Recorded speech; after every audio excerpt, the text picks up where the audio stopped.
Gospod rektor, profesor dr. Ivan Svetlik, čez dobra 2 meseca zaključujete svoj rektorski mandat. Kaj je bilo tisto, kar je najbolj zaznamovalo to vaše obdobje? Ja, jaz najraje povem o rezultatih naših temeljnih dejavnosti. In če bi te navedel, potem lahko govorimo o skoraj 50.000 diplomantov, kakih 2.000 doktorjev znanosti, ki so v tem času končali študij, pa mogoče še en podatek, 10.000 objavljenih del v znanstveni literaturi. Drugače smo si pa seveda zelo prizadevali, da bi univerzo bolje postavili v mednarodni prostor, da bi dvignili kakovost, pa tudi, da bi uredili nekatera notranja razmerja. Tudi zaradi tega smo spremenili statut, izboljšali pretok informacij notranjih, informiranje, pa seveda stalno je prizadevanje za pogoje dela, ki niso idealni na mnogih področjih. No, v bistvu ste se znašli v obdobju, tako rekoč sredi takega obdobja gospodarske pa finančne krize, ne? Kako vam pa je uspelo krmariti, kljub temu, da ste vendarle naredili nekaj teh pomembnih premikov znotraj univerze, kot ste rekli? Ja, obdobje ni bilo prijazno v tem finančnem pogledu. Mi smo v letih 13-14 še zmerom drseli navzdol, tako rekoč. Šele v letu 15-16 se je situacija nekoliko umirila, kar pomeni, da smo izgubili kakšnih 12% sredstev na izobraževanju, četrtino sredstev na raziskovanju in smo se morali na nek način temu prilagoditi. Ena od prilagoditev, ki ni ravno ugodna in ne more biti ugodna za univerzo, je, da smo zmanjšali tudi število zaposlenih za približno 10%. Seveda smo pa potem poskušali s sredstvi, ki so bila na voljo, narediti čim več. No, vedno, ko nekdo začenja recimo nek mandat, si zastavi neko strategijo, ne? Ki je seveda vsaka strategija del neke institucije in me zanima, kako je vaša strategija korespondirala s širšo nacionalno strategijo, zapisano v resoluciji razvoja, recimo, ne? Zlasti pri tako pomembnih sistemih, kot je izobraževanje in tudi raziskovanje. Ja, na nek način bi lahko rekel, tudi če gledamo rezultate, ki smo jih dosegli, da univerza dokaj dobro uresničuje nacionalno strategijo, za razliko od vlade in države, kjer je razkorak med zapisanim in realiziranim zmerom večji. Tu mislim zlasti na 2 zadevi. Eno je sistem financiranja, kjer, kot rečeno, je prišlo v zadnjem času do rahlega izboljšanja financiranja izobraževalne dejavnosti, ampak daleč od tega, da bi prišli na stanje izpred 6-7 let. Pri raziskovanju pa seveda ni izboljšanja pravzaprav čisto nobenega. Drugo vprašanje realizacije strategije je pa seveda urejanje teh sistemskih zadev skozi zakonodajo, kjer smo v celem tem obdobju uspeli samo s tem, da smo nekoliko dopolnili zakon o visokem šolstvu, s tem tudi nekoliko izboljšali razmere na področju financiranja izobraževalne dejavnosti. Dolgoročno jaz mislim, da bo ta izboljšava vendarle delovala pozitivno, vse drugo je pa ostalo zaenkrat še popolnoma tako, kot je bilo. In tukaj vlada, ministrstvo daleč zaostaja za tem, kar piše v resolucijah. No, saj zato je zanimivo recimo vaša ocena glede uspešnosti recimo nekaterih projektov, zlasti v strukturnih politikah, pa tudi sicer v politiki se zelo poudarja, kako morate univerza in pa tudi institucije raziskovalne, a ne, vedno več prijavljati svojih recimo idej, a ne, na dniva evropske projekte, ne. To je zanimivo, da se skozi nenehno ponavlja v teh govorih. Kako ste bili vi tu uspešni? No, mi smo naredili nek korak naprej, približno za 10 5% je večje število mednarodnih projektov, ki jih danes pridobivamo oziroma ki jih danes imamo, kot je bilo na začetku mandata, in tudi za nekih 20% se je dvignila vrednost teh evropskih projektov. Treba pa je reči, da nobeden v Evropski uniji ne razmišlja tako, kot pri nas odgovorni razmišljajo, namreč da se da zmanjševati vlaganje v raziskovanje in znanost doma in to nadomeščati z evropskimi sredstvi. Ti instrumenti, ki jih Evropa oblikuje, so komplementarni, ne pa substituirajo domačih vlaganj. In v številnih razpravah, v katerih smo bili vključeni z mednarodnimi partnerji, bodisi da gre za asociacijo univerz ali predstavniki Evropske komisije, so zmerom znova povedali, da je to domača naloga vsake države, in če država ne vloži dovolj sredstev potem sama, potem tvega, in to se tudi nam dogaja, da se tudi zmožnost raziskovalne sfere, da bi pridobivala mednarodne projekte, začne zmanjševati. In tukaj vidimo celo vrsto pomanjkljivosti. Mi smo se sami sicer trudili v tej smeri, izločili določena sredstva znotraj univerze za spodbujanje zlasti mlajših raziskovalcev, da se prijavljajo na projekte, in to mislim, da je tudi dalo nekaj rezultatov, med njimi 2 ERC granta, ki jih prej univerza ni imela, vendar seveda brez tega, da krepimo institucijo v smislu, da zaposlujemo mlade raziskovalce, da jim omogočimo zares dobro opremo in podobno, se tudi sposobnost kandidiranja za mednarodne oziroma evropske projekte bistveno ne povečuje oziroma ostaja tam, kjer je bila. Zanimivo je recimo zadnja analiza izobraževanja, ki je OECD naredil za, recimo, konkretno za svoje članice, tudi omenja Slovenijo, in ravno to, kar ste vi rekli, da seveda finančnih zagat ne rešujejo recimo mednarodni ali pa evropski projekti. Pa me zanima, politika kaj sliši na to?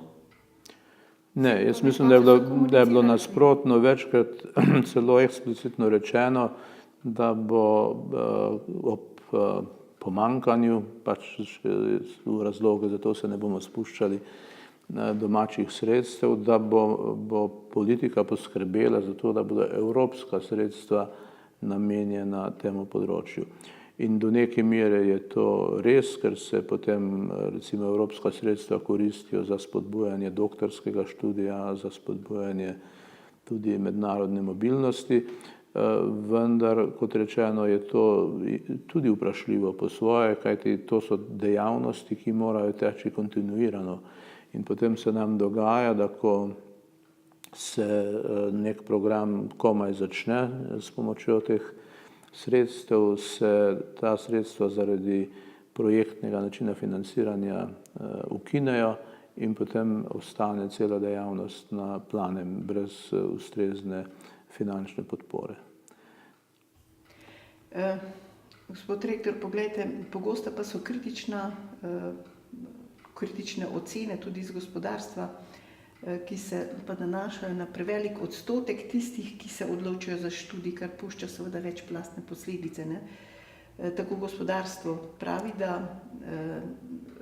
recimo v nekaterih primerih navajajo evropske države, kjer seveda je ta odstotek terciarnega izobraževanja dosti manjši in seveda zato prihaja tudi boljši kadri.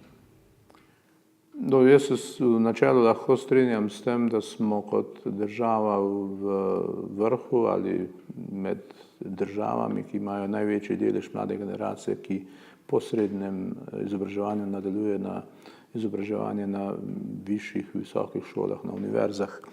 To je res, in res je, da potem, ko zajamete v visokošolstvo že 2/3 generacij, počasi dobivate v študijske kroge med študente ljudi, ki imajo nižje splošne sposobnosti. Tega ne kaže zanikati.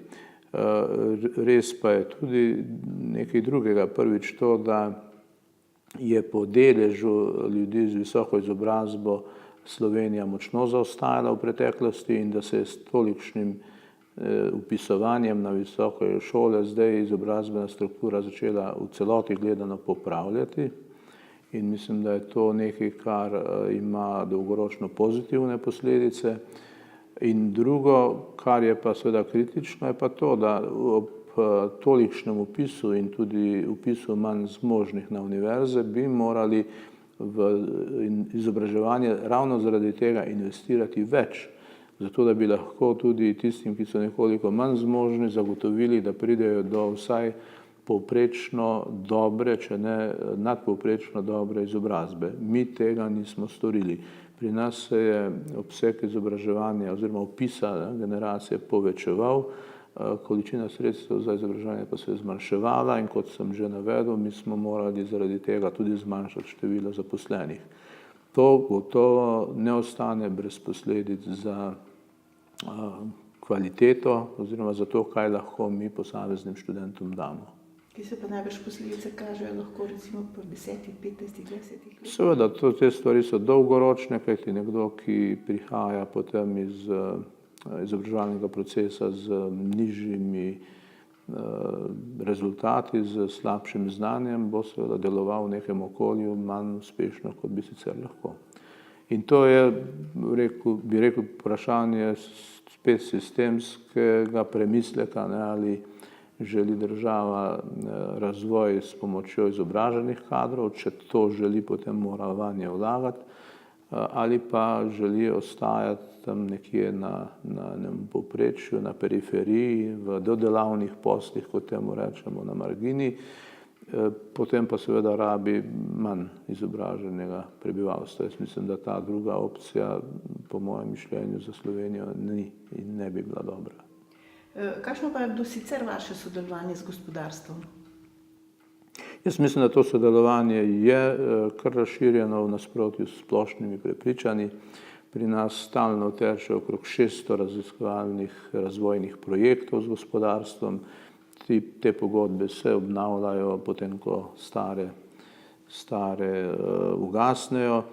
Vsako leto vključimo v naše izobraževalne programe kakšnih 400 ljudi, ki prihajajo iz različnih okolij, gospodarstva, negospodarstva in prinesejo svoje znanje študentom.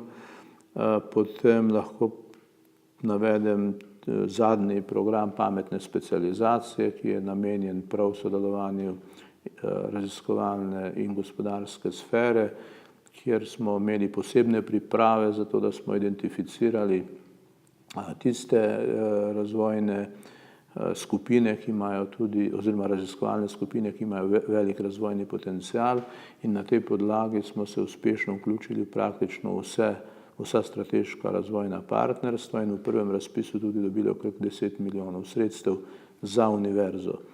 Seveda druga sredstva bodo šla gospodarstvu in iz tega se bo lahko razvijalo sodelovanje naprej.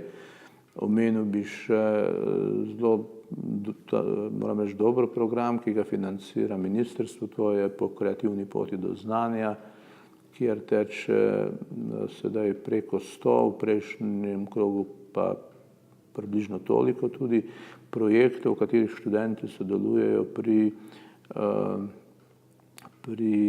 reševanju konkretnih razvojnih vprašanj skupaj z mentorji iz gospodarstva v različnih okoljih. Tako da te povezave so, seveda bo pa zmerom ostajalo to rahla napetost med pričakovanji, da tako rečem, gospodarstva na eni strani in našimi na drugi strani.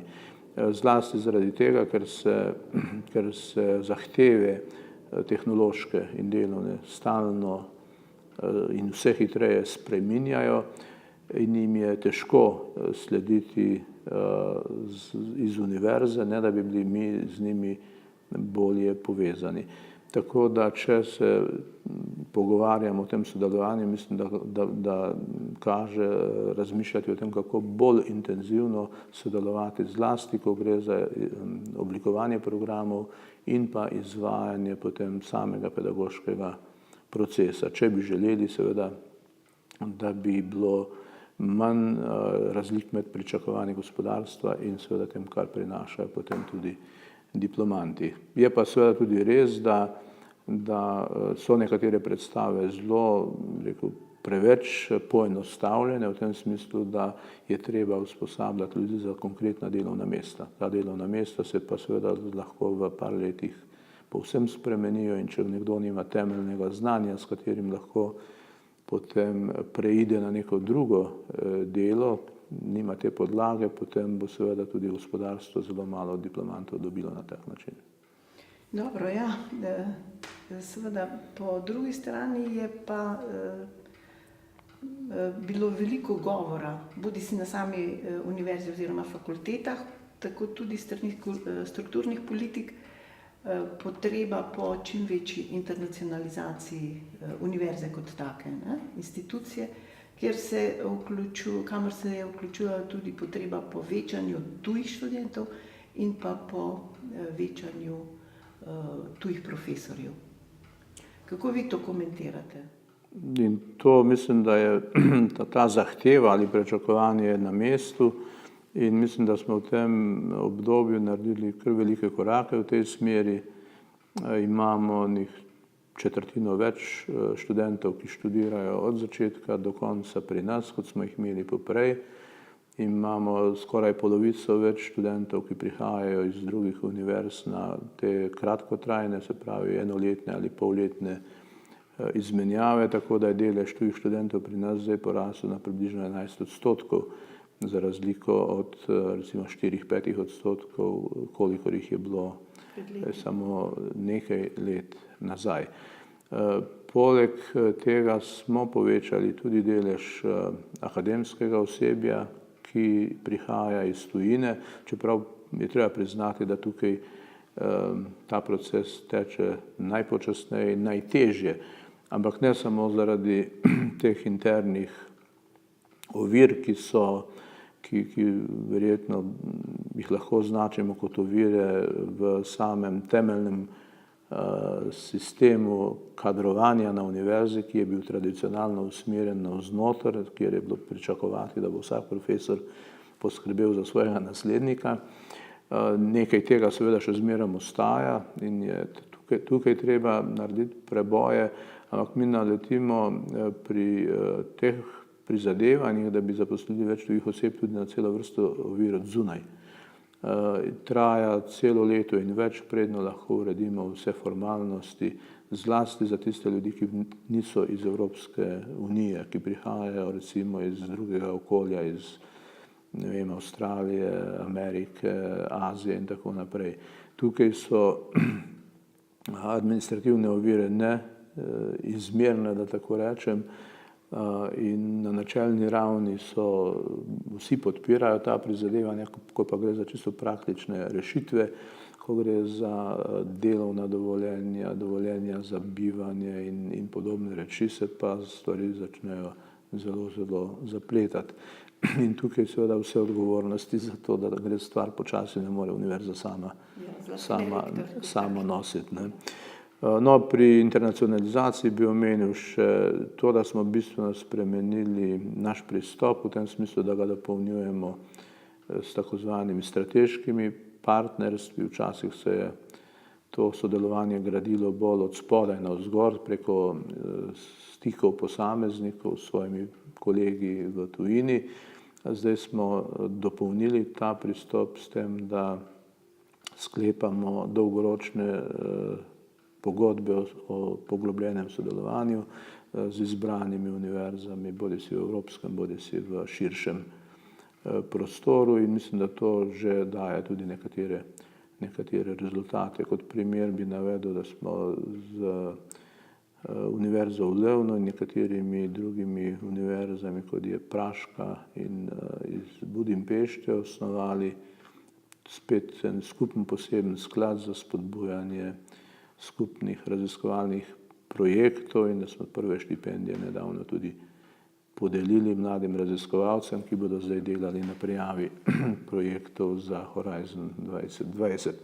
In podobne aktivnosti se potem iz teh strateških partnerstev potem naprej razvijajo. Pogosto, ko je govor o univerzi, se omenja tudi kvaliteta institucije in njeno mesto v odnosu do drugih univerz. Recimo na šanghajski lestvici vam je uspelo narediti preboj med 500 najboljših na svetu, ne? Kar je gotovo dosežek. Vendar, ko smo o tem govorili z vodjo laboratorija za meroslovje na Fakulteti za elektrotehniko, je povedal, da so razlike med tistimi, ki so bolj spredaj, ali onimi, ki so za njimi, a ne, včasih tako majhne, javnost pa taka mesta jemlje kot povsem relevantna, ne.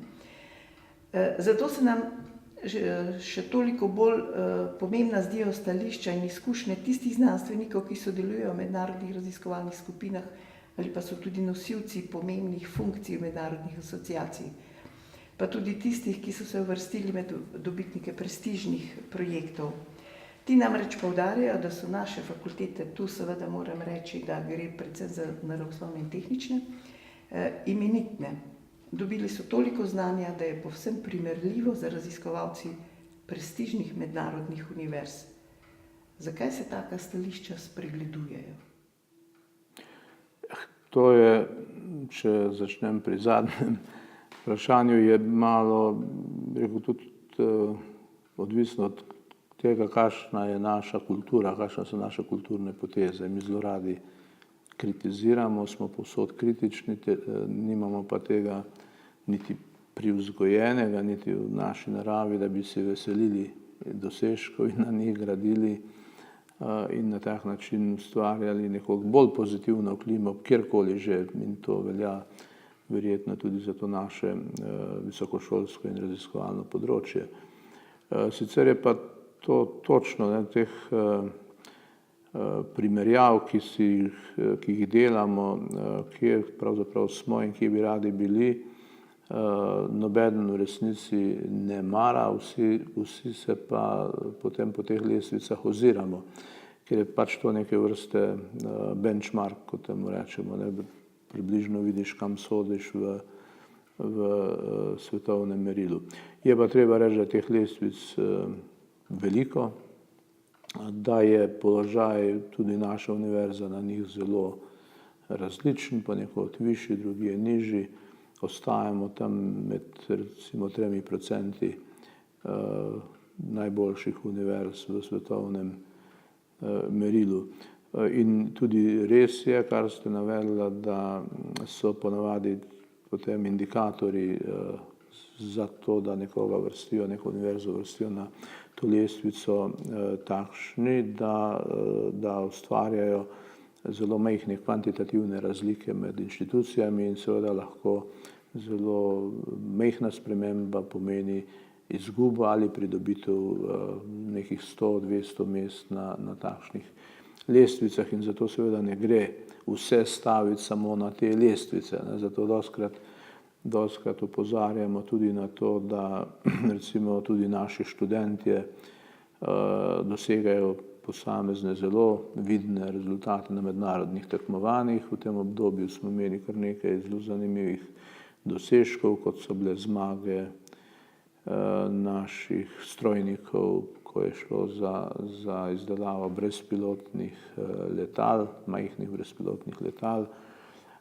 Potem se visoko uvrščajo vse skozi pravniki, ko gre za tekmovanja iz mednarodnega prava Evropske unije, zmagali so na tekmovanju Združenih narodov na tem področju, to so taka svetovna tekmovanja. Podobne dobre rezultate dosegajo študenti kemije in še bi lahko naštevali. Seveda to isto lahko najdemo tudi če gledamo raziskovalce in njihove posamične rezultate. Opazen je bil dosežek medicincev na področju proučevanja Zika virusa, pa biotehnologija recimo je dala zelo zanimive rezultate pri proučevanju populacije divjih zveri v evropskem, ne samo v našem prostoru, pri proučevanju proti antibiotikom odpornih bakterij in tako dalje. Tako da teh rezultatov je cela vrsta in to se seveda kaže tudi potem na koncu v tem, da nas vabijo na lestvicah više uvrščene univerze v svoje mreže. Tako povabilo je bilo strani nedavno ustanovljene mreže univerz, ki se imenuje The Guild, kjer so ugledne univerze, kot so Groningen, Oslo, Uppsala, Warwick in Bologna in tako dalje. Ta mreža zelo lepo zdaj deluje kot mreža, ki zastopa interese univerz na evropski ravni in bo seveda tudi vzpodbujala delovanje bilateralno oziroma multilateralno znotraj tega kroga in konec koncev tudi naši diplomanti nimajo težav, če se odločajo za to, da bodo študirali na tujih univerzah. Se pravi, tukaj treba upoštevati celo vrsto drugih kazalnikov, ki vendarle povedo več kot zgolj to, da se prešteva število Nobelovih nagrajencev, ki jih sicer mi nimamo, ali pa da se prešteva, ne vem, število objav na zaposlenega ali kaj podobnega. Kako pa vi ocenjujete recimo vlogo in mesto Univerze v Ljubljani, recimo v kontekstu pogovorov vaših kolegov, rektorjev z drugih univerz, tudi seveda z tega vidika, da ste se tako rekoč skoraj v svoj mandat ukvarjali s temi finančnimi zagatami? Ja, v tem pogledu smo vse univerze v Sloveniji v zelo podobnem položaju. Poskušali smo sodelovati, kolikor se je le dalo na podlagi skupnih izhodišč, zato da bi pač izposlovali naš boljši položaj. Pri tem moram reči, da nismo bili posebej uspešni, ne kot posamezna univerza, ne kot vsi skupaj, in da pač iščemo to v principu, kar nam je skupno, ne poudarjamo pa toliko teh razlik, ki pa tudi seveda so med nami. Konec koncev, če gledamo razvojno, je ravno Ljubljanska univerza največ prispevala k temu, da je koprska lahko nastala in začela svojo razvojno pot. Še zmerom je prispevek naših zaposlenih k temu, da normalno delujeta in koprska in mariborska univerza znaten. Več je naših ljudi, ki sodelujejo na teh univerzah kot obratno. In to, bi rekel, razvojno strategijo krepitve visokošolskega prostora smo zmerom tudi do neke mere razumeli, čeprav je Ljubljanska univerza potem v deležu sredstev izgubljala na račun drugih. Bi se razmere izboljšale, če bi imeli svoj recimo zakon o univerzi, kar je recimo rektorska konferenca tudi predlagala ali kar zahtevala?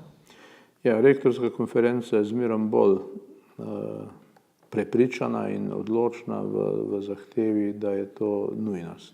Ne gre samo za to, da je to ena od ustavnih postavk, ki ni bila zares uresničena nikoli doslej. Tukaj gre za 58. in 59. člen ustave, ampak gre predvsem za to, da če želimo, da bodo univerze opravljale svoje poslanstvo, to pa je ustvarjanje znanja in prenos znanja, potem jim je treba tudi zagotoviti ustrezne pogoje. Ne morete pričakovati, da bodo raziskovalci, učitelji zelo kreativni, če jih želite disciplinirati in napraviti za poslušne, pokorne državljane, pokorne državne uradnike. In dokler smo mi stisnjeni v pogoje zakonov, kot je zakon o javnih uslužbencih in pa druge zakonodaje, zakon o javnih zavodih in podobno, smo tukaj v notornem konfliktu, ker se pričakuje neko vedenje celih inštitucij in ljudi, ki ni v skladu z našim temeljnim poslanstvom.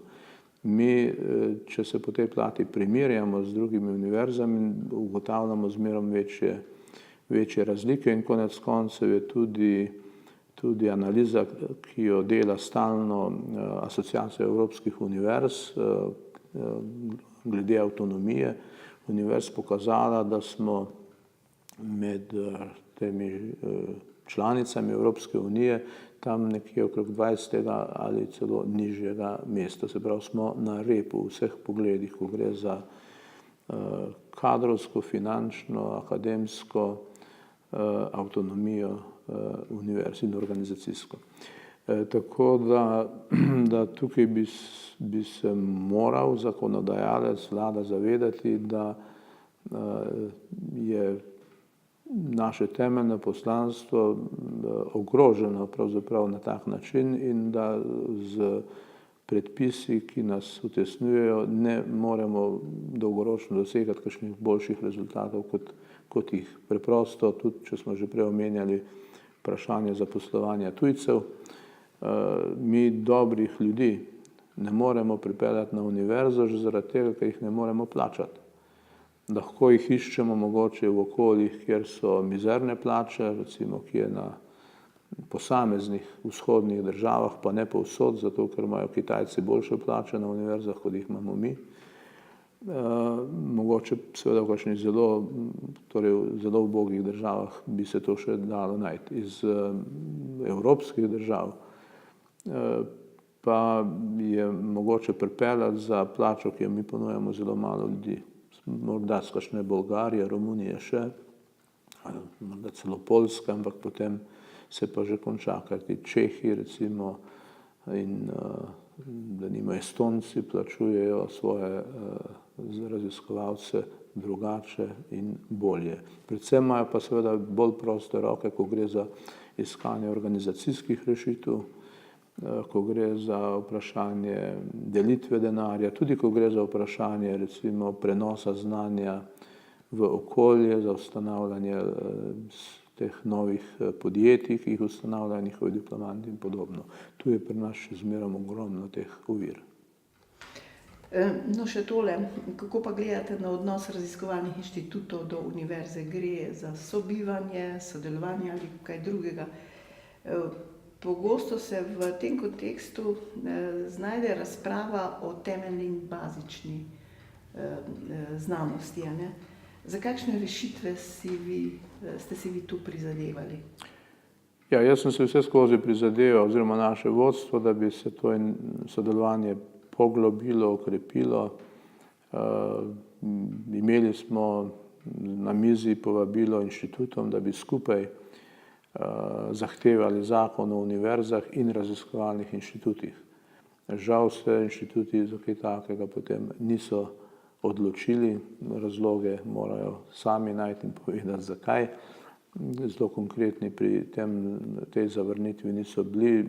Jaz jo razumem predvsem v tem smislu, da bi, če bi hoteli iti to pot, morali napraviti razliko med ključnimi inštituti, tako kot so univerze, ključne visokošolske organizacije in vsemi drugimi.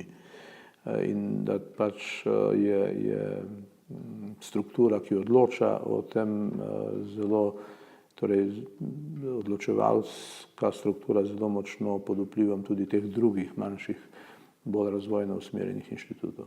Skratka, jaz vidim, da bi naredili velik razvojni korak, če bi uspeli bolj intenzivno povezati univerze in inštitute in na tak način koncentrirati znanje, reference, kapacitete raziskovalcev, ki jih v celoti gledano vendarle primerjalno v mednarodnem prostoru ni veliko, in bi na tak način lahko kot nacija mnogo boljše rezultate tudi dosegali. Seveda bi pa s tem morali preseči nekatere lokalne interese na posameznih inštitucijah in tukaj seveda zadevamo in zadenemo potem v ovire. Kot rečeno, tukaj razumevanja strani inštitutov ni bilo, drugače pa moram reči, da je bilo sodelovanje dobro, da smo ga ponekje vzdrževali, celo okrepili. Po nekaterih področjih je tradicionalno dobro, recimo med Fakulteto za matematiko in fiziko in pa Inštitutom Jožef Stefan, tudi pri projektu pametne specializacije smo oblikovali kar nekaj skupin, kjer sodelujejo naši raziskovalci skupaj. Je pa en zanimiv paradoks, seveda, da se ti večji inštituti vidijo predvsem v vlogi izvajanja bazičnega raziskovanja in da če gre za kritiko, koliko univerza sodeluje z gospodarstvom, da bi bila ta lahko v večji meri pravzaprav nanje naslovljena kot na univerzo.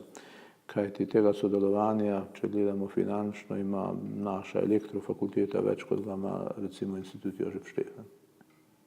Da ne govorimo o drugih fakultetah, ki tudi imajo veliko teh projektov, kot so strojna in računalništvo, informatika, pa tudi ekonomska in podobno.